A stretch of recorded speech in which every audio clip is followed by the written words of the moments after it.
Dans la vidéo précédente, nous avons vu comment se connecter à un fichier Excel. Nous avons récupéré les informations contenues dans notre fichier Excel.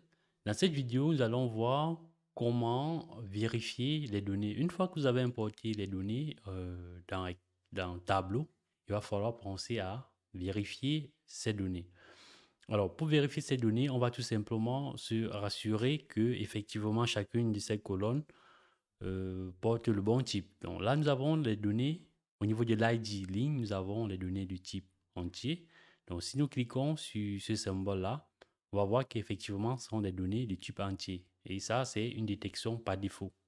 Nous avons la possibilité de modifier le type si jamais on n'a pas le type qui va bien.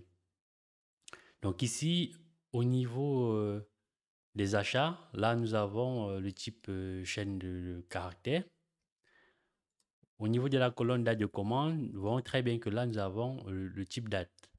Alors, si nous allons plus loin, ici au niveau de la ville, nous avons ici chaîne de caractères. Alors, si on va sur rôle géographique, vous voyez que là, c'est la ville. Donc, c'est une représentation géographique. Donc, automatiquement, Tableau, il a détecté que là, nous avons affaire à une colonne de type ville.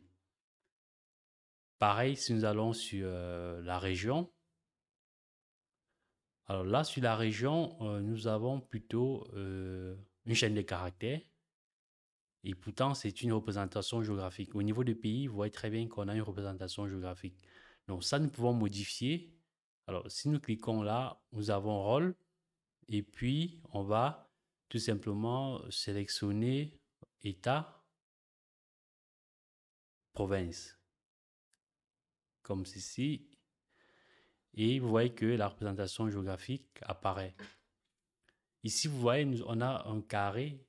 euh, on a un carré d'une couleur, voilà, qui montre que effectivement la modification a été faite, une modification a été faite sur cette colonne. On va continuer à parcourir nos données. Donc là, on a une zone géographique. Ici, voilà, c'est une chaîne de caractères. Ça, c'est la colonne géographie. La colonne de zone géographique, c'est une chaîne de caractères.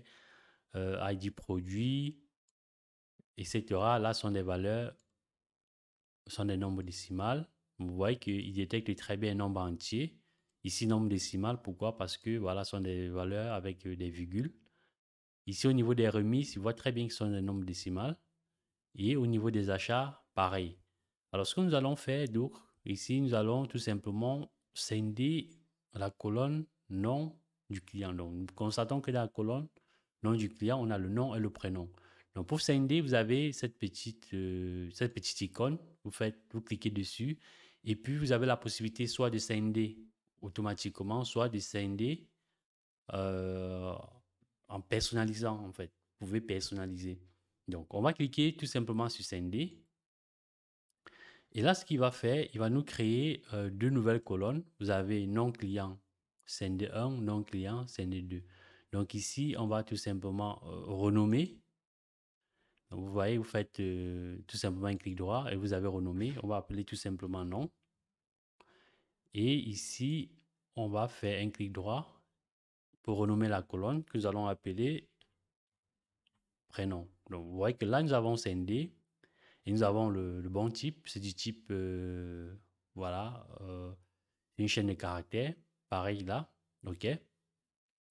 Du coup, on verra également comment est-ce qu'on peut scinder une colonne en utilisant une sorte de personnalisation, donc en utilisant l'option personnaliser. Ici, nous avons la colonne ID produit où à l'intérieur, on a les catégories, on a les ID produits. On va essayer de scinder en se servant des petits tirets là que nous voyons sur chacune des lignes. Donc, on va dérouler. Nous avons session personnalisée. Ici, on demande d'utiliser un séparateur. Donc, nous voyons très bien que le séparateur, ici, c'est le tiret de 6. Alors, il y a une question qui est posée, scinder la première, la dernière ou tout. Donc, on peut scinder la première si on souhaite. Du coup, on va pouvoir récupérer uniquement, on va récupérer plusieurs colonnes. On aura une colonne qui va contenir uniquement la catégorie. Voilà. On va rester sur la première. Ici, vous avez la possibilité, voilà, de renseigner le nombre de colonnes que vous voulez. Donc, on va rester sur une colonne. On va cliquer sur OK. Donc, si on va plus loin, vous voyez que là, ça nous a créé une colonne personnalisée. Voilà. On va pouvoir renommer cette colonne-là que nous allons appeler tout simplement 4. Voilà, pour dire catégorie. Donc, voilà quelques opérations que nous pouvons faire ici sur la vérification des données. Donc, vous avez la possibilité de vérifier vos données et d'apporter des modifications si nécessaire. Merci d'avoir regardé cette vidéo. Je vous dis à très bientôt pour la suite de cette formation.